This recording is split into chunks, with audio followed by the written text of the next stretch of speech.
Hi everyone, I'm Shouqian from UC Santa Cruz. I will present our paper, Concurrent Entanglement Routing for Quantum Networks, Model and Designs. It's a joint work with Professor Chen Qian at UC Santa Cruz.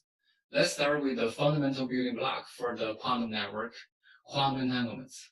A quantum entanglement is a state correlation of two particles, or called qubits, like the spin direction of the electrons. Let's forget about the electrons. To make it available to the majority of the SIGCOMM audience, we hide the physical details and show the key idea of the quantum entanglement. You can instead think of quantum entanglement as two flipping coins, and they are correlated such that even if we have no idea what the result will be for the two coins, we can stop one coin to get the result for both. Suppose we stop this one and we get 1. Since the two coins are correlated, this one here is no longer random to us. Besides, the entanglement is preserved even if they are separated by a large distance. Suppose we make two coins entangled and separate them, they will still show the same result. To illustrate the establishment of entanglement, we use the big blue circles to denote the communication parties, Alice and Bob, and the small red dots for the qubits, like the coins. Alice and Bob send photons via a quantum channel. For example, the optical fiber, denoted as a dashed line here. Then, a quantum entanglement can be established by sending a single photon from each party. And as the success rate for a single try is low, multiple tries are typically performed to get entanglement. This process is detailed in the link layer paper SIGCOMM last year. Quantum entanglement enables perfectly secure data transmission. This is achieved with the help of classical communication, where authenticity and integrity are assumed, but confidentiality flaws potentially exist. Suppose you and your friend share a pair of entangled coins, and the coins show 0 at your place. Automatically, the other end must also show 0. If you want to send the bit 0 perfectly securely, it's easy by saying, hey, you got the coin bit? Don't tell others, and let me tell you, the 1-bit data I want to send to you is the same as the coin shows. Vice versa. The confidentiality is perfectly preserved even if the same or opposite information is sent in public. A more complicated version is also available to teleport the quantum state of a particle, called quantum teleportation. Besides, remote quantum key distribution and other applications are enabled by the quantum entanglement. To establish an entanglement for a remote pair of parties, we can use the previous way by sending photons over a long optical fiber.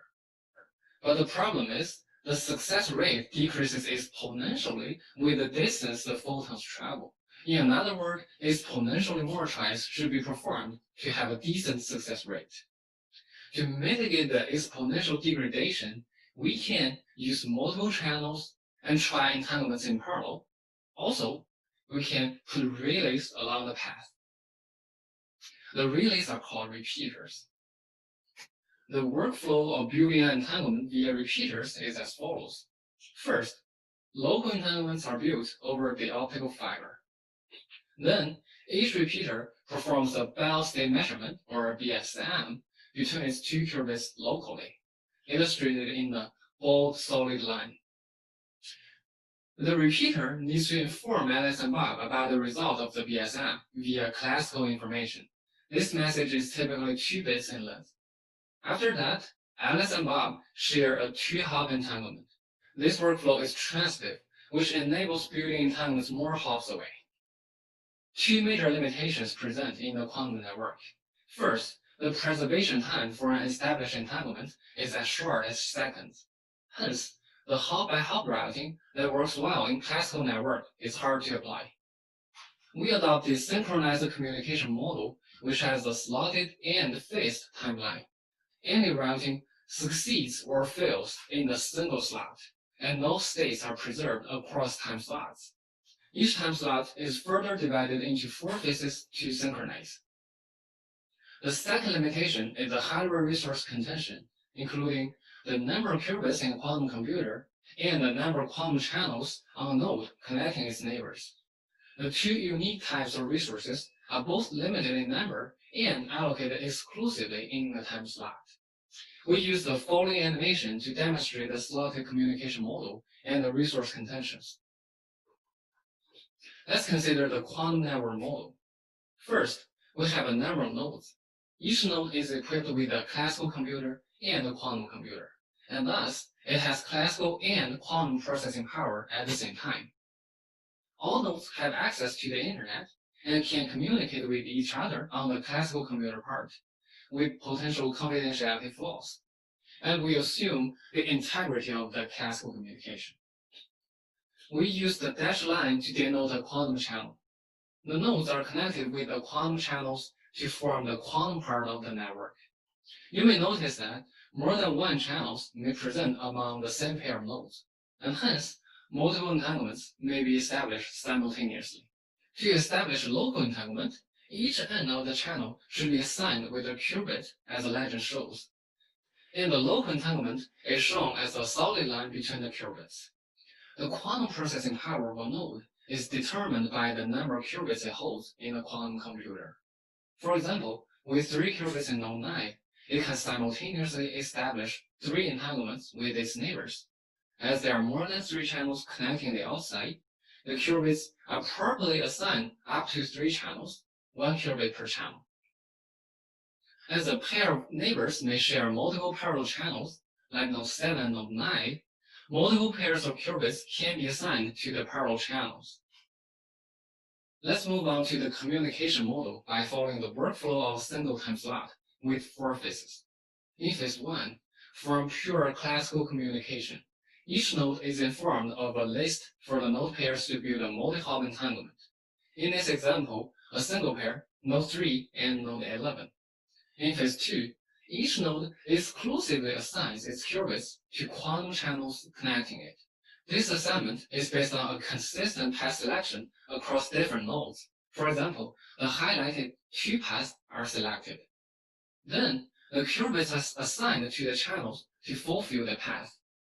After the assignment, each node tries entanglement on the selected channels until a success or a timeout. In phase 3, each node knows the entanglement results and exchanges this information within k-hop, such that each node has a k-hop view of the entanglement successfulness for the selected channels. We call this k-hop link state. In this example, the channels 3.7 and 9.12 fail, while 3.9, 9.7, 7.11 succeed. The parameter k is determined by the classical network speed and the entanglement decay time. Typically, 3 is enough according to our experiments. Finally, in phase 4, each node do the biostate measurement based on its k-hop link states, like the bold solid lines shown in node 7 and node 9. Then, the measurement results are sent to node 3 and node 11 to help them adjust their qubits for a remote entanglement. So far, based on our network and communication model, the multiple entanglement delivery is equivalent to the routing problem in a special network topology, with limitations on time and resources. We claim the following key differences for routing in quantum networks versus that in the classical ones. First, the slotted time prevents the hop-by-hop routing because we cannot retry a field entanglement as retransmitting a field packet in classical networks. Second, the assignments or bindings are fixed in a time slot, including the assignments from qubits to channels and the pairs of qubits to perform biostate measurements. Third, the link states are both static and dynamic because the network topology, including the nodes, channels, and qubits, and their interconnections, is rather stable and is publicly known by all nodes. This guarantees all nodes agree on the same path selection and perform consistent qubit assignments in phase 2. However, the entanglement on each quantum channel succeeds probabilistically, not predicted by any means. This requires a link state sharing among neighbors in phase 3 and do BSMs accordingly in phase 4. The fourth difference is that the routing metric for a path is non-additive. due to the presence of parallel channels and the flexible choices for biopsy measurements in phase 4. The routing metric is a quantitative evaluation of a path with which we can compare two paths. We show the non-additivity in the next slide. In view of the above differences, the existing routing algorithms in packet switching, circuit switching, and wireless networks may not directly apply. Let's explore the non-additive routing metric. When the paths do not overlap, things are simple and straightforward. As shown in figure A, there are two separate paths connecting nodes A and B, and unfortunately, both paths fail because they both have a failed channel. However, things become interesting when paths overlap. Figure B shows two fully overlapped paths connecting A and B, and after phase 2, nodes find out that 3 links fail. But still, nodes C and D manage to find a valid path by switching back and forth between the two parallel paths. We identify paths in quantum networks by width and hops. For example, the path ACDB has 2 channels each hop, 3 hops in total, and is denoted as the 2-3 path. We derive formulas for general scenarios, and the routing cost turns out non-additive when the path grows by 1 hop. Please refer to our paper for details. Intuitively, we prefer a wider path during routing. The goal of our proposed routing algorithm is to deliver the maximum number of entanglements based on the network and communication model. Or we can say, to maximize the throughput. Toward this goal, we propose 2 algorithms. QPath pre-calculates multiple contention-free paths for all 2 node combinations and selects a path at runtime. It repairs failed channels in the segment-based style. Due to time limit, please refer to our paper for more details. QCast overcomes some shortcomings of the QPath and finds paths at runtime for better flexibility. It recovers from failed channels by an exclusive OR-based algorithm. We will focus on QCast. QCast is short for quantum contention-free path selection at runtime. The word contention-free means paths do not share any qubit or channel. For example, in this figure, 2 paths present between A and B, ACB, and ADEB.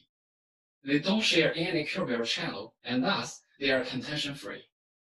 Due to contention, DC and the second channel for CB are not allowed. QCast extends the Dijkstra algorithm to select a contention-free path under non-additive metric. This intention works for all monotonic metrics, and we did several optimizations for the specific metric. Please refer to our paper for details. Monotonic here means when adding 1 hop to a path, it's always getting worse. Like in this example, we have the path AC, and when we add CB, the path ACB always evaluates worse than AC. The workflow of QCast is as follows. In phase 1, nodes are informed to build entanglements between node 4 and node 14, and node 3 and node 11. In phase 2, local entanglements are built based on the contention-free routing. First, for each source and destination pair, the best path is found as a candidate, allowing contentions. The 2 paths are shown in green. Then, the path with the best metric among all the candidate paths is picked. Here, the path 4, 6, 14. And other paths remain in the pending state. The qubits and channels are allocated for the picked path, preventing resource contention with the following paths, which are not as good according to our metric and our algorithm. The selecting and occupying repeat until no more paths are available. These paths are called major paths. After major paths, partial paths are found and allocated with resources to recover from entanglement fails for previously selected major paths, as shown in black. Please refer to our paper for the algorithm to select partial paths. In phase 3, nodes know their local link states within K-hop. Then, each node performs biostate measurement to connect a successful path. Due to the recovery algorithm, links 5-8 and 12-11 are fixed by the partial path. We detail the recovery algorithm in the next slide. Suppose this network topology in resource assignment for node pair A and B. We have a major path A, C, D, E, B. AFE is a partial path, which forms a loop with the part of the major path to repair the link failure in AC, CD, or DE. Also, DGHB is another partial path to recover DE or EB. The interesting things happen when CD and EB both fail. First, AFB is used for the repair. The current path is a major path, ACDEB. The new path is updated from the exclusive OR of the blue major path and the green loop, AFEDCA. The exclusive OR of the two paths is defined as deleting the channels that appears in both paths. In this example, after applying the exclusive OR, the current path is AFEB.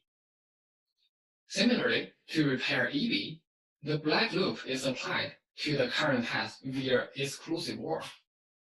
The resulting path looks like this, successfully bypassing all the failed channels. Finally, the path between A and B is repaired. For evaluation, we implement QPath and QCast and compare them with two more algorithms, Greedy and SLMP. We evaluate the algorithms on throughput and see how path recovery algorithms contribute to throughput. The network topology is generated from many parameters, and we set forth a reference setting and change one parameter at a time to reduce the parameter scan space to a decent one. A graphical interface is developed to monitor the routing process.